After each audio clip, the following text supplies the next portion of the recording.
हाय good morning. See inter advance accounts के अंदर अपन amalgamation start कर चुके थे। कल इलस्ट्रेशन नंबर 5 में मैंने मर्जर के थ्रू एक्स की बुक्स भी और वाई की बुक्स भी दोनों बना के दिखाई थी। सेम इलस्ट्रेशन के अंदर आज मैं आपको परचेज के थ्रू एक्स की बुक्स और वाई की बुक्स बना के बताऊंगा। ठीक है। सो बेसिक फर्क बिटवीन मर्जर एंड परचेज क्या है? मर्जर में वो 5 कंडीशन थी, अगर उन 5 में से कोई एक कंडीशन भी सेटिस्फाई अगर नहीं होती तो इट बिकम्स परचेज। ठीक है। अब यहां इलस्ट्रेशन नंबर 5 में तो लास्ट में आपको क्वेश्चन लिख दिया था कि भैया issue 15% preference share of 100 each. Sorry, last वाले पॉइंट में लिख दिया था कि amalgamation is in the nature of purchase मानते हुए आप क्वेश्चन कर दो। तो हमें बाय डिफॉल्ट क्वेश्चन ने बोल दिया था कि एक बार आपको मर्जर मानना है, दूसरी बार आपको परचेज मानना है। तो मैं अब करता हूं एक्स लिमिटेड की बुक्स, ये मानते हुए, गुड मॉर्निंग, ये मानते हुए कि इट इज परचेज। तो in the books of X Limited purchase. I hope you understand. PC will remain same. PC will remain same as in last class. जैसा PC था 5370 का जो अपन ने PC निकाला था वो मैं वापस नहीं लिख रहा। लिखूं नहीं ना, वापस चलेगा ना? ठीक है ना? ओके। Now understand. अगर वैसे परचेज की बात करते तो परचेज के अंदर लिखा हुआ होता कि इतने में लेकर गया, इतने का था, इतने में लेकर गया, ऐसा लिखा हुआ रहता है। ऐसा जनरली आपको लिखा हुआ रहता है, पर यहाँ ऐसा कुछ लिखा हुआ नहीं है। तो जो वैल्यूज है उसी पे लेकर गया और नीचे क्वेश्चन लिख दिया कि परचेज मानना है, तो परचेज के हिसाब से इसलिए ऐसा कर रहे हैं। सो जितने भी एसेट्स हैं वो सारे एसेट्स अकाउंट डेबिट होंगे, तो सारे एसेट्स लेके जाएगा। तो अगेन इंडिविजुअल जितने भी एसेट्स हैं मेरे को उनके नाम चाहिए होंगे। आप मुझे उनके नाम बताते जाना फटाफट से। ठीक है। तो सारे असेट्स को अपन क्या करते जाएंगे? डेबिट करते जाएंगे, और सारी लाइबिलिटीज को क्या कर देंगे? अपन क्रेडिट कर देंगे। जो थोड़ा बहुत बेसिक सा डिफरेंस आएगा इन मर्जर एंड परचेज, उसको अपन अभी देख लेंगे कि क्या फर्क आता है मर्जर परचेज के अंदर। बात समझ में आती है मेरी? ठीक है। तो सारे असेट के मेरे को नाम बताते जाना, सारे असेट के मेरे को नाम बताते जाना। नोट टू अकाउंट से देख के बता देना, या कल वाली एंट्री से भी देख के बता सकते हो, वैसे तो कोई तकलीफ नहीं है। So land and building account debit, फिर plant and machinery furniture, okay. Investment account debit,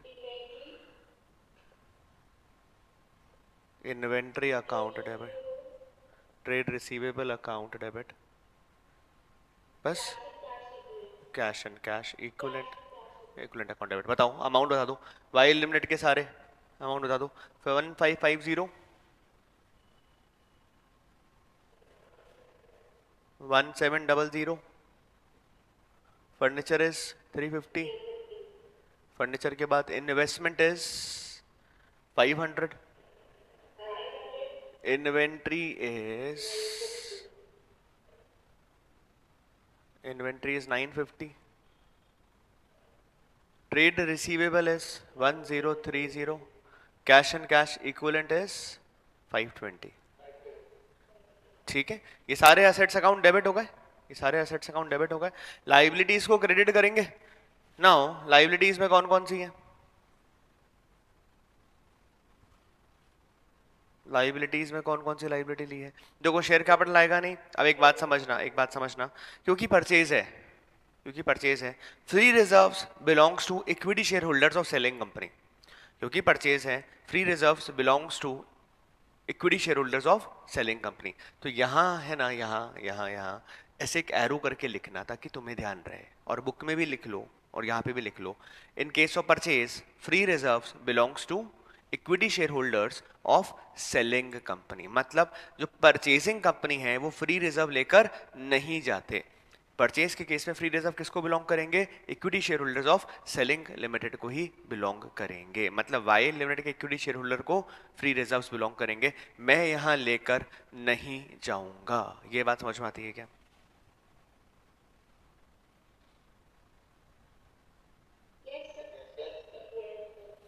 बढ़िया। इवन जो स्टैच्यूटरी रिजर्व्स हैं उसके लिए एक अलग अकाउंट खोलूंगा, उसका नाम होगा अमालगमेशन एडजस्टमेंट अकाउंट। कौन सा अकाउंट खोलूंगा? अमालगमेशन एडजस्टमेंट अकाउंट के नाम से एक दूसरा सेपरेट अकाउंट ओपन किया जाएगा। ठीक है, तो रिजर्व एंड सरप्लस की भी बात नहीं करनी। लाइबिलिटीज में ले लो, जो जो लाइबिलिटीज लेके जा रहा है, लाइबिलिटीज का नाम बोल दो मेरे को, कौन कौन सी लाइबिलिटीज लेके जा रहा है। एक तो 13% डिवेंचर है, तो 13% डिवेंचर कितना है? 350। Okay, 13% debenture 350। और क्या है? Trade payable. कितने के ट्रेड पेबल है? कितने हैं? 350। ओके, और कौन सी लाइबिलिटी है? Other current liabilities. Okay, to other current liabilities, 1 2। Okay, 150, 150। और कुछ? और कोई लाइबिलिटी है? नहीं। तो बस अब पेमेंट करना रहेगा पीसी का वाला। तो देखो मैं यहाँ, जैसे मैं तो देखो यहाँ पे डायरेक्ट लिख देता हूँ liquidator of Y limited, selling का नाम लिख देता हूँ। कुछ लोग एक एंट्री, मतलब कई बार बुक एक एंट्री और करती है, लोग एंट्री और एक और करते हैं, बिजनेस परचेज के अकाउंट के नाम से। ठीक है, तो यहाँ पर कुछ लोग लिक्विडेटर ऑफ वाई लिमिटेड की जगह बिजनेस परचेज का अकाउंट भी लिखते हैं और फिर बिजनेस परचेज से पेमेंट कर देते हैं। मैं डायरेक्ट एंट्री कर देता हूँ, मैं वो डमी अकाउंट के फॉर्म में बिजनेस परचेज का अकाउंट नहीं ओपन करता। तो मैं यहाँ डायरेक्ट लिख रहा हूँ टू लिक्विडेटर ऑफ कौन सा लिमिटेड?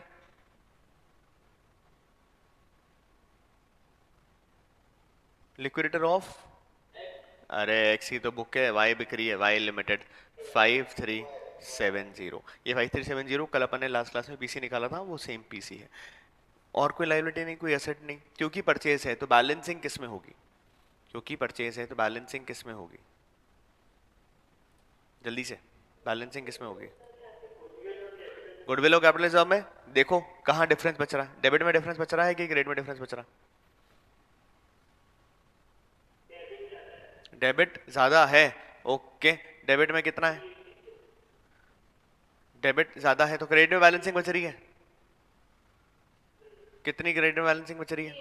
380 की, तो ये आ जाएगा कैपिटल रिजर्व। ठीक है ना? अगर डेबिट में कम पड़ता, अगर डेबिट में कम पड़ता तो क्या आ जाता? गुडविल। क्रेडिट में कम पड़ा है तो क्या आएगा? Capital reserve, which is 380। ये ठीक है क्या? बढ़िया बढ़िया बढ़िया बढ़िया। क्या? डेबिट में डिफरेंस बचता तो गुडविल आ जाती, बिल्कुल। डिफरेंस अगर डेबिट में बचता तो गुडविल आ जाती। नाउ इनका पेमेंट करो। लिक्विडेटर ऑफ वाई लिमिटेड 5370 क्या क्या दे रहे थे? एक तो इक्विटी शेयर कैपिटल दे रहे थे इनको, और क्या दे रहे थे? एक इनको पीएस कैपिटल दे रहे थे। 15% पीएस है ना, तो 15% PS capital. Equity share capital कितना दिया था? और ये दिया था 1870, ऐसे ही था। नाउ एक एडिशनल एंट्री और बनेगी, क्योंकि आपको पता है कि स्टैच्यूटरी रिजर्व्स जो हैं वो कंपनी को कैरी करने पड़ेंगे। स्टैच्यूटरी रिजर्व जो है वो कंपनी को कैरी करने पड़ेंगे, तो उसके लिए एक अकाउंट खोल रहा हूं, उसका नाम है amalgamation adjustment account debit to Y के कौन कौन से स्टैच्यूटरी रिजर्व्स हैं? वाई के कौन कौन से स्टैच्यूटरी रिजर्व्स हैं? You have export, you have investment, तो two export profit reserve and you have investment allowance reserve. Now कितना कितना है? एक्सपोर्ट इन्वेस्टमेंट 2 और 1, 200 और 100, और ये टोटल है 300। ये ठीक है क्या?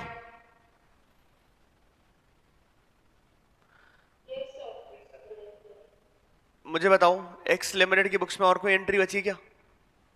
सारे एसेट ले गए, सब हो गया। एक डिवेंचर कन्वर्ट करने हैं, एक डिवेंचर कन्वर्ट करने हैं, ये लिखा था the debenture of I will be converted into equivalent number of debenture of x, ये लिखा हुआ था यहाँ पर। ठीक है, तो उसको कन्वर्ट कर देते हैं। एंट्री क्या बनेगी? 13% debenture in Y limited to 13% debenture in X limited, 350। ठीक है,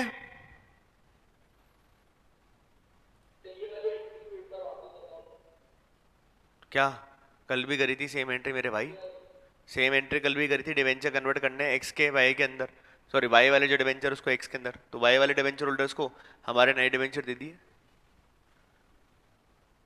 कल भी करी सर, सेम एंट्री करी कल भी।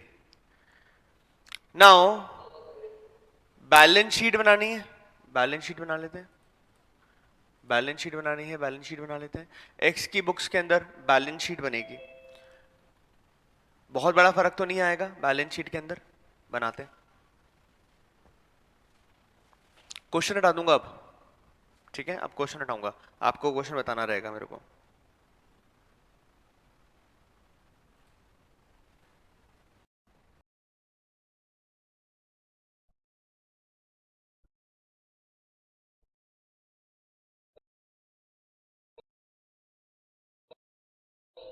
एक्स लिमिटेड, क्या बेटा?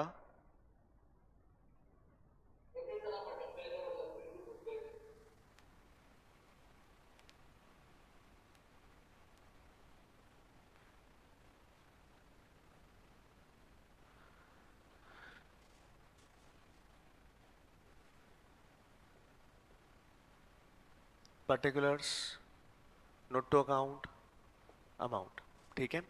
सबसे पहले लाइबिलिटी साइड को बोलते हैं equities and liabilities. Equities and liabilities में सबसे पहले पहले क्या आता है? Share holders fund. Share holders fund में सबसे पहले क्या आएगा? Share capital. Now note to account बना चाहो, नोट टू अकाउंट बना लो। आई होप शेयर कैपिटल में कल भी अपने जो नोट टू अकाउंट बनाया था वो सेम ही नोट टू अकाउंट रहना है, कोई फर्क नहीं पड़ने वाला शेयर कैपिटल के अंदर। शेयर कैपिटल कितना होगा? ऐड कर दो, 5370 और 12। ओके, कल भी सेम था ये, क्योंकि फर्क ही नहीं पड़ना। रिजर्व एंड सरप्लस का एक नोट बनाना पड़ेगा, रिजर्व एंड सरप्लस का एक नोट बनाना पड़ेगा। तो यहाँ एक रिजर्व एंड सरप्लस का नोट टू अकाउंट बना रहा हूं। Note to account, reserve and surplus का, रिजर्व एंड सरप्लस का एक नोट टू अकाउंट बना रहा हूं। सबसे पहले जो जो एक्स के रिजर्व्स हैं वो तो सारे आएंगे, उसमें दिमाग लगाने की जरूरत ही नहीं पड़नी चाहिए, ठीक है, तो वो तो सारे आएंगे। तो कौन कौन से हैं एक्स के रिजर्व्स एंड सरप्लस, वो मुझे बता दो, नाम बता दो मेरे को, एक्स के रिजर्व्स एंड सरप्लस कितने कितने कौन कौन से हैं? ओके, जनरल रिजर्व है, ठीक है। सिर्फ एक्स का आएगा, सिर्फ एक्स का आएगा, एक सेकंड, सिर्फ एक्स का आएगा, वाई का आएगा ही नहीं। जनरल रिजर्व एक्स का कितना है? एक्स का 500, ओके, ठीक है। फिर पीएनएल अकाउंट सिर्फ एक्स का, सिर्फ एक्स का 750, ओके। देन देन सारे स्टैचुरी रिजर्व्स आएंगे, तो स्टैचुरी रिजर्व्स का नाम लिख लो। कौन कौन से हैं? एक्सपोर्ट है, इन्वेस्टमेंट है। क्यों नहीं है, लेके गया हूं ना। अरे कोई बात नहीं, वाई का तो लेकर आ गया हूं ना, है ना। एक्सपोर्ट कितना है एक्स का? 300, और वाई का लेकर गया 200, टोटल कितना हो जाएगा? 500। इन्वेस्टमेंट एक्स के पास है ही नहीं, वाई का लेकर गया हूं खाली कितना? 100 का, तो ये 100 आ जाएगा। ये ठीक है क्या? एक कैपिटल रिजर्व जनरेट हुआ है, तो ये कैपिटल रिजर्व आ जाएगा 380 का। यहां तक में कोई समस्या है क्या? नाउ ये जो अमेलगमेशन एडजस्टमेंट अकाउंट खोला है, ये will be a negative item, this will be a negative item in reserve and surplus, ठीक है। पहले एक मिसलेनियस एक्सपेंडिचर फिक्टिशियस एसेट नाम की हेडिंग हुआ करती थी असेट साइड पर, वो अब कैरी नहीं होती, तो इसलिए इसको मैं रिजर्व एंड सरप्लस में से ही माइनस कर देता हूं। बात समझ में आती है? बात समझ में आती है? सो इसका टोटल बताओ कितना आ रहा है?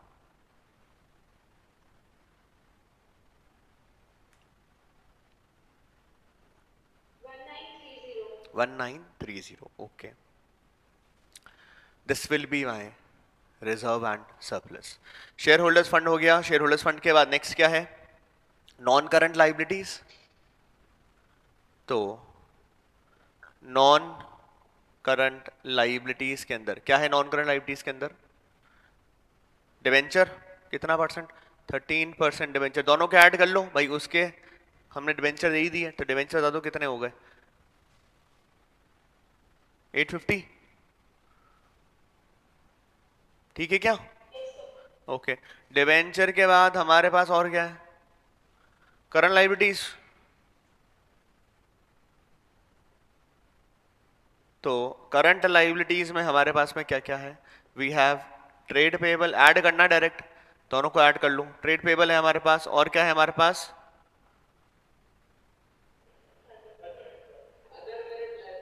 Other current liabilities. क्या है?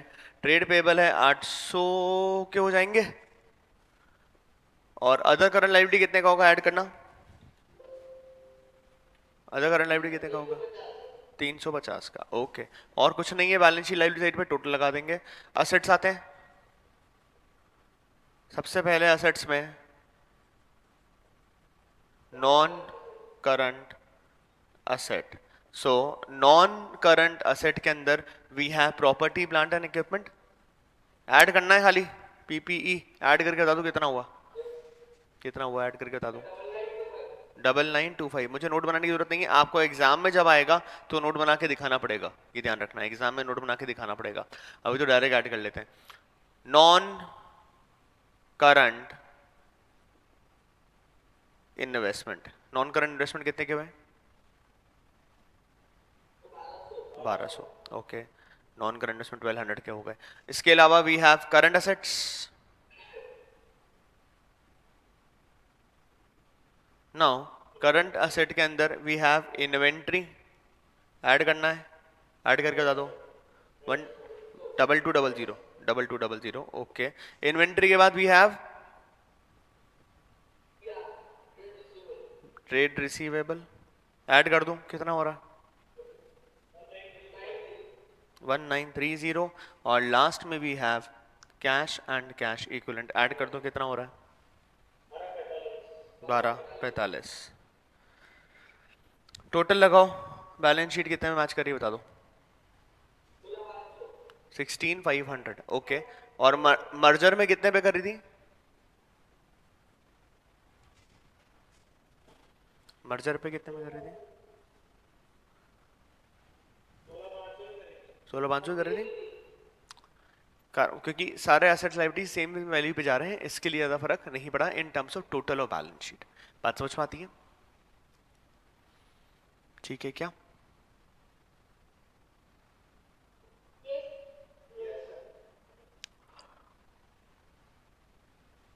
करो कंप्लीट। फिर वाई की बुक्स बनाएंगे सारे अकाउंट्स क्लोज करने के लिए। वाई की बुक्स बनाएंगे सारे अकाउंट्स क्लोज करने के लिए। क्या करूं?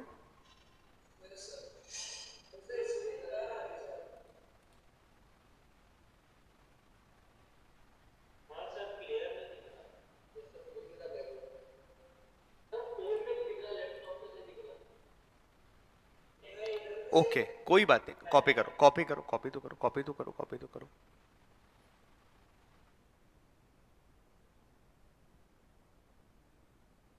कॉपी करना स्टार्ट करो फटाफट से, जल्दी से कॉपी करना स्टार्ट करो। ये कर लो फटाफट से।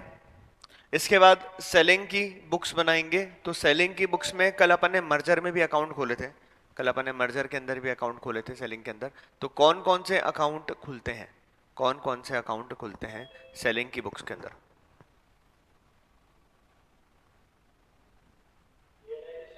ओके।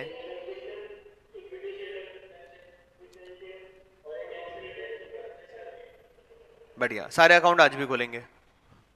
जो अकाउंट कल खोले गए थे वो सारे अकाउंट आज भी खोलेंगे वाई लिमिटेड की बुक्स में। तो मैं हटा रहा हूँ, ठीक है ना? In the books of Y limited account open करूंगा, क्योंकि वाई बंद हो रही है, क्लोज हो रही है, ज्यादातर अमालगमेट हो रही है या मर्ज हो रही है एक्स के साथ के अंदर। तो उसकी बुक्स ऑफ अकाउंट्स क्लोज करने के लिए एक अकाउंट खोलेंगे जिसका नाम है रियलाइजेशन अकाउंट, है ना?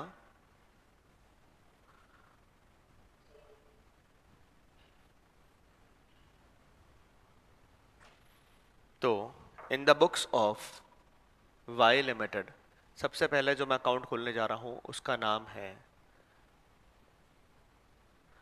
Realisation account.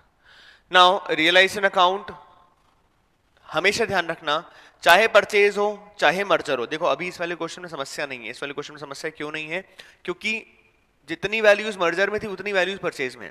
Otherwise practically what happens is, merger में तो दिखता है कि बैलेंस शीट में था बिल्डिंग 200 का और मर्जर में वो 200 में ही लेकर गया, 200 में लेकर गया। पर परचेज में क्या होगा, land and building balance sheet में दिख रहा है 200 का, पर वो लेकर गया है 180 के अंदर या वो लेकर गया है 250 के अंदर। ठीक है, तो रियलाइजेशन अकाउंट के यहां एरो करके लिख लेना ऑलवेज एट बुक वैल्यू। भाई रियलाइजेशन अकाउंट का ऑब्जेक्टिव क्या होता है? असेट लाइबिलिटी की वैल्यू को जीरो करना जो बुक्स ऑफ अकाउंट्स में बैलेंस शीट में आ रखी है। ठीक है, तो यहां पे जो भी असेट और जो भी लाइबिलिटी ट्रांसफर किए जाएंगे वो हमेशा वही होंगे जो बैलेंस शीट के अंदर वैल्यू है, उसी वैल्यू के ऊपर ये ट्रांसफर होगा। ये मेरी बात समझ में आती है? ठीक है, तो ये हमेशा ध्यान रखना, ये बहुत बड़ा कंफ्यूजन होता है लोगों के अंदर कि रियलाइजेशन अकाउंट के अंदर कौन सी वैल्यू लिखनी है। तो रियलाइजेशन अकाउंट सेलिंग कंपनी की बुक्स में बन रहा है, रियलाइजेशन अकाउंट सेलिंग कंपनी की बुक्स में बन रहा है। ये हमेशा क्यों बना गया है? बैलेंस शीट में जो एसेट लायबिलिटी की वैल्यू है उसको जीरो करने के लिए, उसकी वैल्यू खत्म करने के लिए, जीरो करने के लिए। तो लाइन से वाई लिमिटेड के जितने भी असेट्स और लायबिलिटीज हैं उनका नाम मुझे बता दो ताकि अपन फटाफट से ट्रांसफर कर सकें। वाई के जितने भी असेट्स हैं और जितने भी लाइबिलिटीज हैं वो सारे ट्रांसफर होंगे। तो टू सन्ड्री असेट्स, सारे असेट्स, कल वाला रियलाइजेशन अकाउंट भी देख सकते हो आप वैसे तो। टू सन्ड्री असेट क्या क्या है? Land building, plant and machinery, furniture. Land and building, plant and machinery, furniture. Land and building कितना? 1550, 1700 और 350। और बोलो और कौन सा सेट है? इन्वेस्टमेंट है, इन्वेस्टमेंट कितने के? ओके, फिर वी हैड क्या क्या था? इन्वेंट्री था हमारे पास और ट्रेड रिसीवेबल था, है ना? इन्वेंट्री, ट्रेड रिसीवेबल और cash and cash equivalent. Inventory कितना? 950। Trade receivables 1030, 520। टोटल बता दो।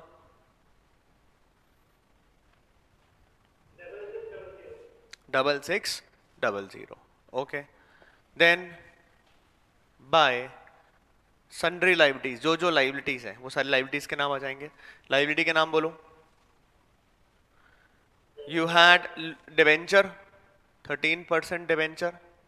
कितने के हैं 13% डिवेंचर? 350 के। फिर आपके पास में और क्या है? Trade payable, other CL. Trade payable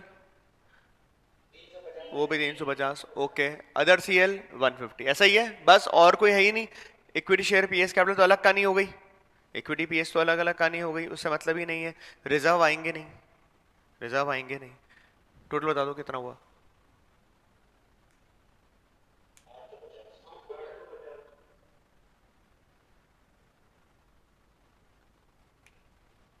सब लोग ठीक है क्या?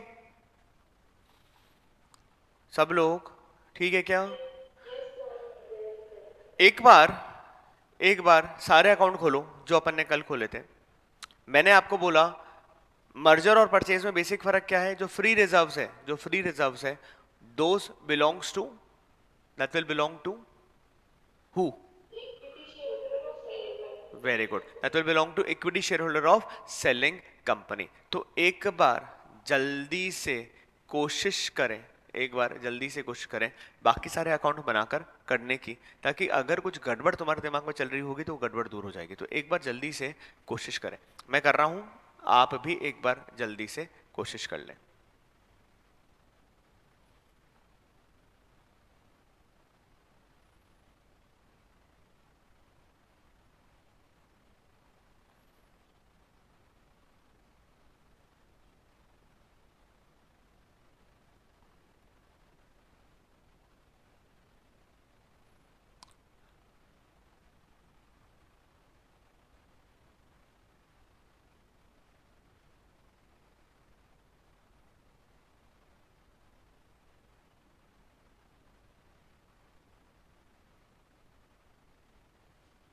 जल्दी से।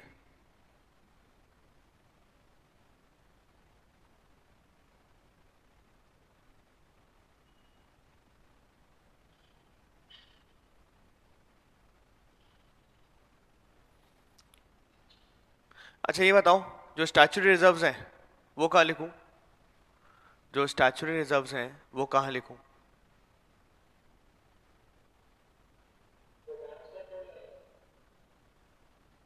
स्टैच्यूटरी रिजर्व्स, फ्री रिजर्व्स तो इक्विटी शेयर होल्डर को बिलोंग करते हैं, उसमें तो लोड है ही नहीं। तो जो स्टैच्यूटरी रिजर्व्स हैं वो कहाँ लिखूं?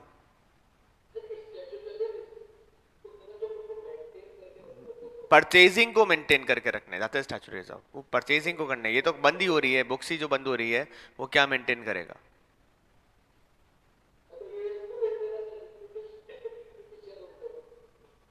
स्टैच्यूटरी रिजर्व्स हैं वो भी यहीं ट्रांसफर कर दो, उसको भी यहीं ट्रांसफर कर दो, कोई लोड नहीं है। क्या क्या है स्टैच्यूटरी रिजर्व के नाम पर, क्या क्या थे? एक्सपोर्ट था, और इन्वेस्टमेंट अलाउंस। ओके, कितना है एक्सपोर्ट प्रॉफिट, कितना है? 200 और 100, ये कितना हो गया टोटल?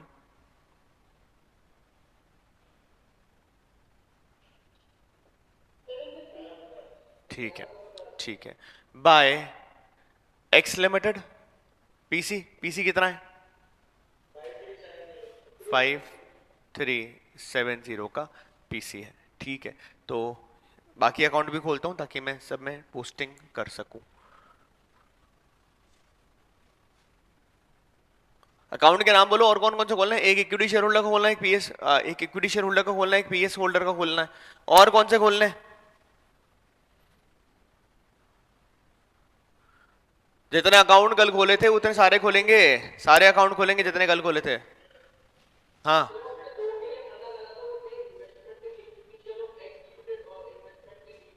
बिल्कुल सर, वो भी खोल लेंगे। एक्स लिमिटेड का अकाउंट आ जाएगा, एक एक ईएसएच का अकाउंट है, एक पीएसएच का अकाउंट है। डिबेंचर होल्डर का अकाउंट खोलने की जरूरत क्या है? एक ईएसएच का अकाउंट हो गया, एक पीएसएच का अकाउंट हो गया। एक अकाउंट खोल देते हैं investment in equity share of X limited का अकाउंट, और एक अकाउंट खोल देंगे investment in preference share of X limited का अकाउंट। ये दोनों डमी अकाउंट है, कल भी बताया था। इसकी क्रॉस पोस्टिंग आ जाएगी to realisation 5370। Equity share holder को बाय ईएस कैपिटल बता दो कितना है, प्रेफरेंस शेयर होल्डर बता दो बाय पीएस कैपिटल कितना है वाई का। वापस बोल, इक्विटी कितना है? 3000। ओके, पीएस कितना है? 1700। मैं जो बेसिक फर्क है मर्जर और परचेज में, फ्री रिजर्व्स यहाँ किसको बिलोंग करने वाले हैं? इक्विटी शेयर होल्डर को। लास्ट टाइम आपने यहाँ लिखा था, लास्ट टाइम आपने यहाँ पे लिखा था, ठीक है। अभी यहाँ पर आ जाएगा, बताओ किसको कितना है, कौन कौन कौन से हैं? जनरल रिजर्व और पीएनएल है, बताओ जनरल रिजर्व कितना है? 250 एंड 500, ऐसा सही लिखा है? ओके, नाउ आपको इक्विटी शेयर होल्डर को पेमेंट करना है, तो to investment in equity share of X limited कितना दिया है? 3500। और to investment in preference share of X limited कितना दिया है? 1870। दोनों की cross posting by ESH by PSH. ESH के अंदर तो 3500 है, पीएसएच के अंदर वी हैव 1870। यहाँ by investment in equity share of X limited और by investment in preference share of X limited 3500 और 1870। इन दोनों की क्रॉस पोस्टिंग्स आ जाएगी इस अकाउंट के अंदर, to X limited, to X limited 3500 और 1870। ये दो अकाउंट आपस में क्लोज, ये अकाउंट आपस में क्लोज। प्रेफरेंस शेयर होल्डर की बैलेंसिंग करो, जो बैलेंस होगा वो कहां ट्रांसफर कर देंगे, ईएसएच के अंदर। कितना बैलेंस है, 170। कल भी ईएसएच में ट्रांसफर किया था क्या इस बैलेंस को? ठीक है, ऑल्टरनेटिव तरीका, इसको ऑल्टरनेटिव तरीका कैन ऑल्सो भी, इसको मैं रियलाइजेशन में ट्रांसफर कर दूं और फिर बाद में रियलाइजेशन की बैलेंसिंग करूं, एक ही बात है। ठीक है, और that can also be alternative. तो यहां आ जाएगा 2 PSH 170। रियलाइजेशन को बैलेंस करो, प्रॉफिट लॉस क्या आ रहा है बताओ। प्रॉफिट कितना, 80। Okay, that is by ESH loss है जो। ठीक है, यहां पोस्टिंग आ जाएगी टू रियलाइजेशन 80। देखो ESH मैच कर रहा है क्या, ESH मैच करना चाहिए, ये ध्यान रखना हमेशा। तो equity share holder account will always match. So basics of फर्क between merger and purchase, basics of फर्क बिटवीन मर्जर एंड परचेज। आप अगर वाई की बुक्स कंपेयर करेंगे मर्जर पे और परचेज पे, तो एक बेसिक सा फर्क, ये फ्री रिजर्व जो हैं वो यहाँ लिखे गए थे, रियलाइजेशन अकाउंट में लिखे गए थे, क्योंकि परचेज है तो यहाँ पर it will belong to ESH। ठीक है, बात समझ में आती है सबको। नंबर 2, रियलाइजेशन में इन वैल्यूज के ऊपर असेट लायबिलिटी की जो वैल्यू टू सन्ड्री असेट और टू बाय सन्ड्री लायबिलिटीज जो मैंने वैल्यू लिखी है, उन वैल्यूज पर कोई फर्क नहीं पड़ेगा इन रियलाइजेशन अकाउंट, उन वैल्यू पर कोई फर्क नहीं पड़ेगा इन रियलाइजेशन अकाउंट। ये बात समझ में आती है। इस क्वेश्चन में तो मेरे को फिर भी रिवाइज्ड वैल्यूज नहीं दे रखी थी, जितने में एक्स लेकर गया, जो बुक वैल्यू की उसी पे लेकर गया है, तो वैसे भी कोई फर्क नहीं पड़ा। हैड इट बीन गिवन कि परचेज के केस में एक्स लिमिटेड ने वाई लिमिटेड के जो एसेट्स है उसको वैल्यूएशन इतना किया है, प्लांट एंड मशीनरी को इतने वैल्यू करा है, उसको इतने पे वैल्यू करा है, उससे मेरे जीवन पर रियलाइजेशन बनाने में फर्क नहीं पड़ने वाला। ये हमेशा बुक वैल्यूज को क्लोज करने के लिए आएगा। तो to sundry assets by sundry liabilities की value will remain same, amalgamation in the nature of purchase में। बात समझ में आती है क्या सब लोगों को, पक्का?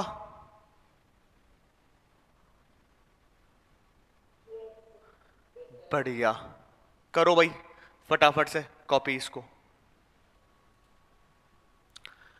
कॉपी कर लो भाई, फटाफट से खत्म करो जल्दी से इसको। ठीक है, देन वी हैव, भाई कर लिया ना कॉपी सबने, अकाउंट कॉपी कर लिया ना सबने?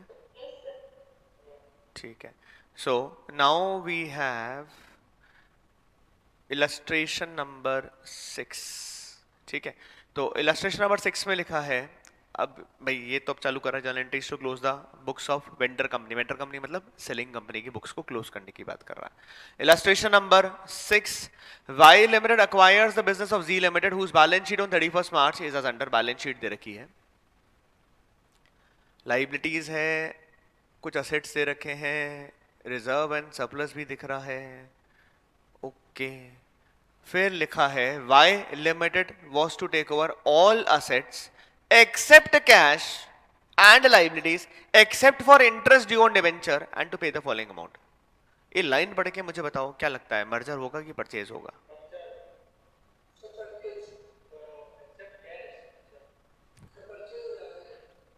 बाकी लोग, मर्जर होगा कि परचेज होगा? मर्जर के लिए जरूरी 5 बातें हैं, मर्जर के लिए जरूरी 5 बातें हैं। कौन सी जरूरी 5 बातें हैं? All assets and liabilities at book value, all assets and liabilities at book value होना चाहिए। क्या यहां पे ऑल एसेट्स है क्या? ऑल लायबिलिटीज भी नहीं है, तो ये मर्जर होगा क्या? नहीं होगा। ये क्या होगा? परचेज होगा। अब परचेज होते ही परचेजिंग कंपनी की बुक्स में क्या फर्क हो जाएगा, जो बैलेंसिंग है वो किस में होगी? फ्री रिजर्व्स में होगी। बैलेंसिंग जो है वो किस में होगी? फ्री रिजर्व्स में होगी। पेमेंट जो इक्विटी शेयर होल्डर को है, अगर मर्जर होता तो बैलेंसिंग फ्री रिजर्व में होती है, और परचेज है तो किस में होगी balancing?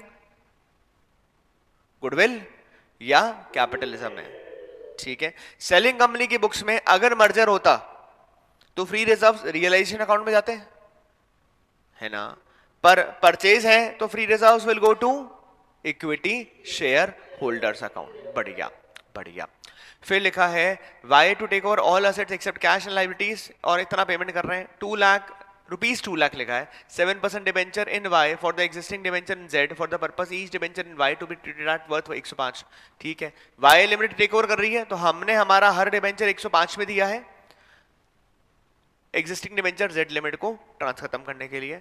Each PS in Z in will get 10 in cash and 19% PS of 100 each in Y. तो प्रेफरेंस शेयर होल्डर जो है जेड के, जी के, ये जेड के, उसको 10 रुपए पर शेयर कैश के हिसाब से और बाकी हर 100 रुपए का एक प्रेफरेंस शेयर दिया जाएगा। For each equity in Z 20 in cash, 1 equity share in Y for 100 each having the market value of 140। ठीक है, इक्विटी शेयर के लिए हर इक्विटी शेयर के बदले हर एक इक्विटी शेयर के बदले 20 रुपए तो कैश में, और एक इक्विटी शेयर दिया जाएगा वाई का जिसका मार्केट वैल्यू हम मान रहे हैं 140 है। Expenses of liquidation of Z are to be reimbursed by Y. जो खर्चा होगा ये सब करने का जेड का, वो वाई लिमिटेड रीइंबर्स कर लेगा टू द एक्सटेंट ऑफ 10,000। 10,000 रुपए तक का खर्चा कौन बेयर करेगा? वाई बेयर करेगा। एक्चुअली अमाउंट 12,500 का, मतलब 2,500 जेड को बेयर करने पड़ जाएंगे। Y limited valued land and building and इतना, प्लांट एंड मशीनरी इतना, एंड प्लांट एंड इतना for the purpose of amalgamation. ठीक है, भाई ने इतना इतना वैल्यूएशन किया है अमालगमेशन के लिए। मैं चाहता हूं आप बिना बुक में देखे आज घर पर इसका पीसी का कैलकुलेशन करने की कोशिश करें। नंबर 2, वाई लिमिट की बुक्स में कोशिश करें, सिर्फ कोशिश करें रफ के अंदर कि किस तरह से एंट्रीज बननी चाहिए। गलती होगी मैं कल वापस अब क्लास में कराऊंगा तो मैं सारी गलतियां आपकी सुधरा दूंगा, पर for the time being I want you people to actually एक बार करें कोशिश कि क्या एंट्रीज होगी, कैसे एंट्रीज होगी। बात समझ में आती है सबको? पक्का? ठीक है, तो एक बार पीसी निकालने की कोशिश करना, एक बार परचेजिंग की बुक्स में एंट्रीज करने की कोशिश करना। नेक्स्ट क्लास के अंदर अपन सब कर लेंगे। ठीक है, नंबर सेकंड चीज, आज जो अपन ने इलस्ट्रेशन नंबर 5 किया, अपन ने सारे मेथड से कर लिया, दोनों मेथड से कर लिया, और साथ दोनों की बुक्स भी बना ली, परचेजिंग सेलिंग दोनों की बुक्स भी बना ली। सो जस्ट मेक श्योर कि आप एक बार खुद भी इलस्ट्रेशन वापस से आज सॉल्व कर रहे हैं, ताकि आपको ध्यान रह जाए, थोड़ा दिमाग में बैठ जाए कि मर्जर में क्या हो रहा है, परचेज में क्या हो रहा है। मैक्सिमम चीजें जो एडजस्टमेंट है वो मैं इस इलस्ट्रेशन के अंदर आपके लिए कर चुका हूं। Okay people? ठीक है, चलो फिर मिलेंगे नेक्स्ट क्लास के अंदर। Till then tata bye bye, take care.